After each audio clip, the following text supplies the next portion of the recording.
Semoga bangsa gue ini lebih keren, lebih bahagia, lebih sejahtera. Mari kita bahagia, mari kita rukun, mari kita damai, mari kita hebat tanpa Ba'alawi. Maksudnya itu ya, nggak usah lagi tuh ya orang-orang Ba'alawi itu dikasih panggung ceramah. Kalau dia pengen hidup berdampingan sama orang Indonesia silakan ya, mendingan dagang minyak wangi, jadi artis, jadi penyanyi, kan keren-keren tuh dia kalau jadi penyanyi tuh ya.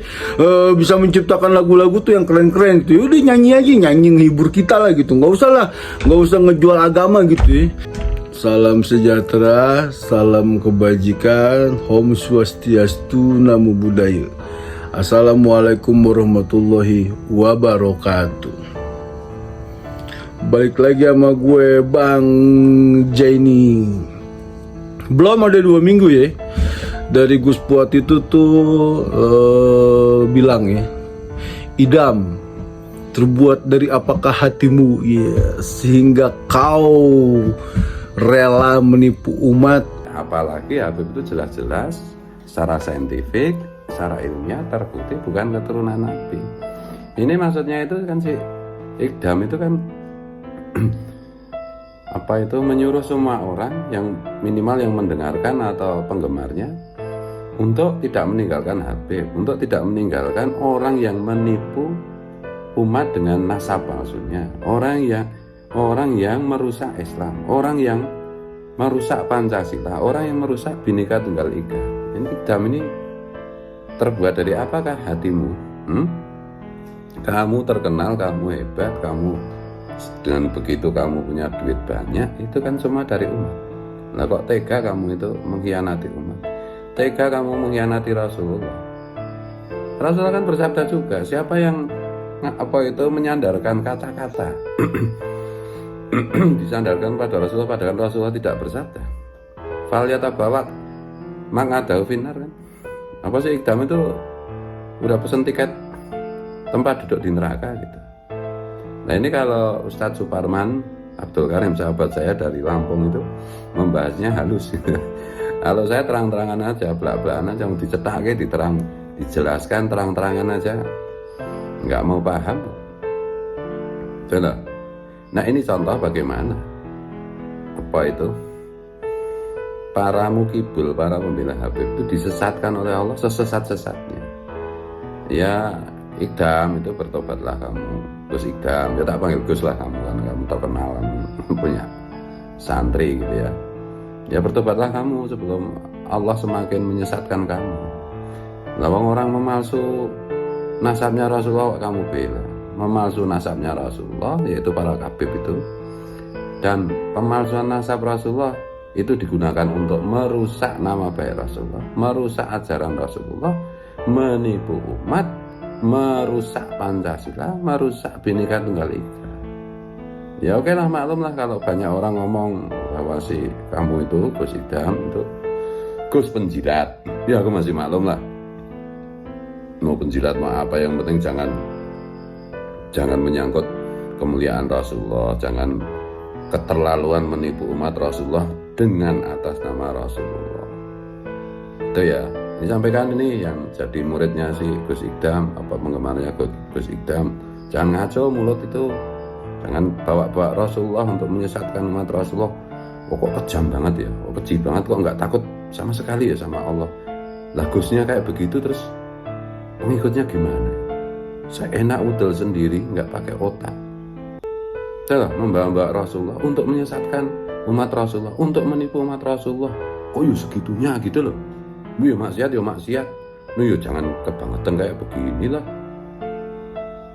Belum ada 2 minggu ya dari Pak Kiai ngevlog itu tuh tentang idam terbuat apakah hatimu. Nah Gus Fuad dan kiai-kiai kampung itu tuh sayang banget sama umatnya Rasulullah, dan bukti cintanya sayang sama umatnya Rasulullah tuh kalau umatnya Rasulullah ditipu tuh pasti kiai-kiai ini nih pada ngamuk gitu. Pasti orang-orang yang cinta sama Rasulullah tuh ngamuk dan memperingati. Akhirnya itu Gus Idam itu tuh diperingati sama Pak Kiai itu, sama Gus Fuad. Buruan tobat, jangan sampai nanti azabnya Allah datang itu tuh ntar udah telat gitu. Nah semalam nih tanggal 15 Desember tuh di Blora tuh ya, pengajiannya idam ini nih, akhirnya itu tendanya tuh rubuh. Saksiin aja ya. Abdullah bin Al-Wahhab Al-Alawi anna Allah yuqaddis rahu fil jannah wa yunawwiru darahu wa yu'iduna alaina bi barakati wa asri wa anwarihi fid dunya wal akhirah. Lahumul Fatihah. Ya ila ruhi sayyidina ala al-murid wa ila ruhi sayyidina al-muhajir ila Allah Ahmad bin Isa summa ila ruhi sayyidina al-faqih al-muqaddam Muhammad Ali Ba'alawi wa usnu wa furi wa jami sadadina Ali Ba'alawi anna Allah yuqaddisu arwahahu bil jannah wa yunawwiru dara'i'ahu wa yu'idu alaina min barakatihim wa anwarihim fid dunya wal akhirah. Lahumul Fatihah.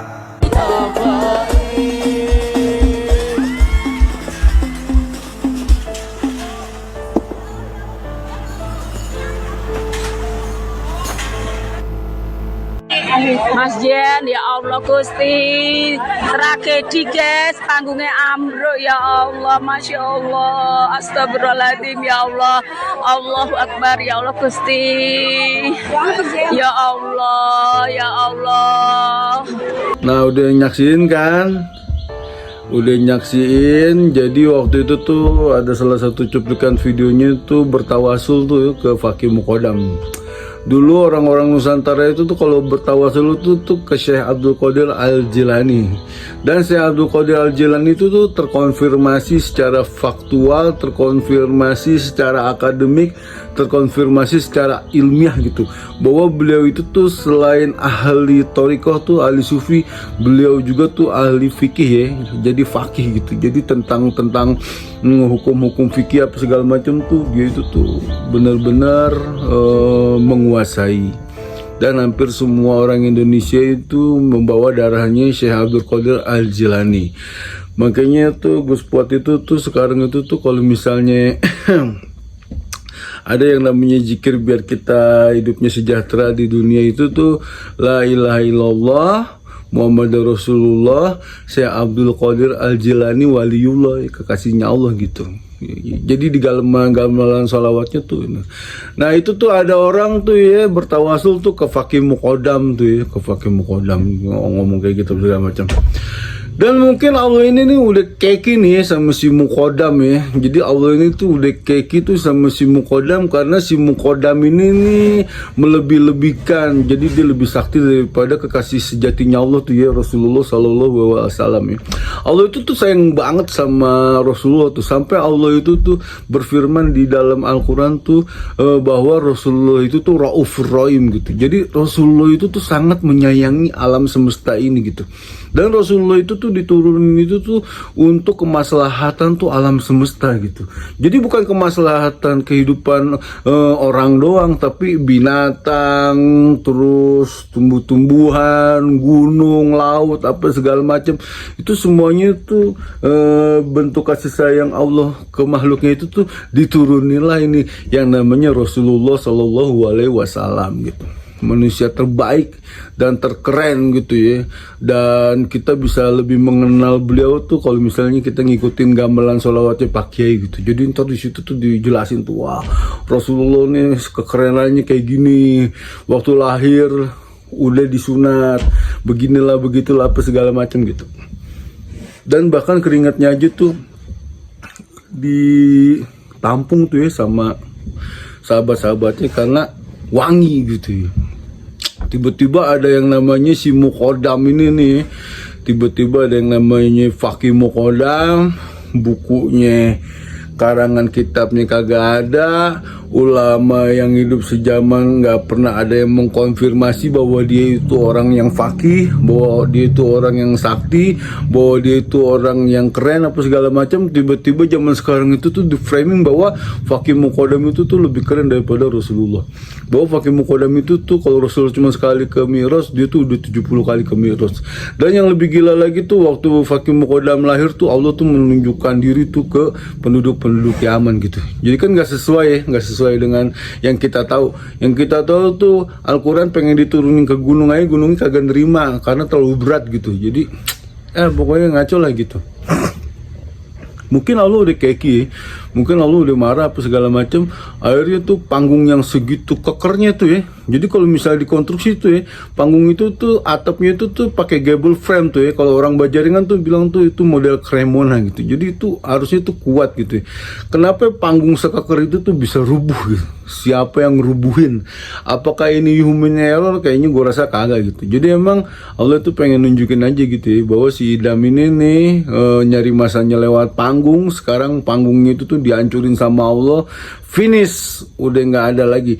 Jadi muibin ya yang masing gitu ya, yang masih ngebela Ba'alawi, padahal tahu nih Ba'alawi itu haplogrupnya tuh bukan keturunannya Nabi, bahwa Ba'alawi ini nih sebenarnya itu tukang tipu, bahwa Ba'alawi ini ajarannya banyak yang kurofat, bahwa Ba'alawi itu tuh ajarannya tuh banyak yang copy paste, udah gitu ditambah-tambahin bahwa Ba'alawi itu tuh rasis apa segala macam, masih ngedukung aja tuh ya. Padahal tuh Allah tuh udah nurunin kebenaran ya, bahwa Allah tuh udah nurunin bahwa ini loh, ini nih orang nih tukang tipu, nih orang nih pengkhianat Nabi, ini orang nih begini, nih orang begitu gitu. Terus masih dibela aja, ya itu Allah baru ngasih dua nih. Pertama Gus Miftah, kedua Gus Idam gitu. Jadi buat muhibin yang masih pengen istiqomah ngebelain majikan lu tuh tukang tipu tuh, yang imamnya adalah imam bloon, ya lu terusin aja. Kalau misalnya lu pengen terus-terusan dapat azab dari Allah Subhanahu wa taala. Pak Kiai itu udah ngomong ya, Pak Kiai itu udah wanti-wanti dari dulu ya. Pak Kiai itu udah ngomong sebelum itu. Jadi Allah itu tuh kalau misalnya pengen nurunin azab itu dikasih dulu tuh perwakilannya tuh cerita, woi lu jangan begini, nanti kalau Allah marah, ntar kalau udah telat apa segala macam, ntar lu telat gini, buruan sadar sebelum ininya bertaubat gitu. Kita sering kan ngedenger gitu ya, nabi-nabi tuh nasihatin kaumnya, lu begini, malah diledekin nabinya apa segala macam. Ini kayaknya gue ngeliat kayak gini mirip-mirip gitu ya. Jadi emang sejarah itu terulang lagi gitu ya. Udah dinasihatin, udah jangan ngebelain dia, entah kalau azab Allah turun telat apa segala macam, entar lu nyesel. Ini bukti gue tuh masih sayang sama lu. Kalau lu masih nggak bisa dibilangin, ya udah terserah gitu, telan mamam itu azabnya Allah gitu. Yaudah dari gue gitu ya Bang Jai ini. Semoga bangsa gue ini lebih keren, lebih bahagia, lebih sejahtera.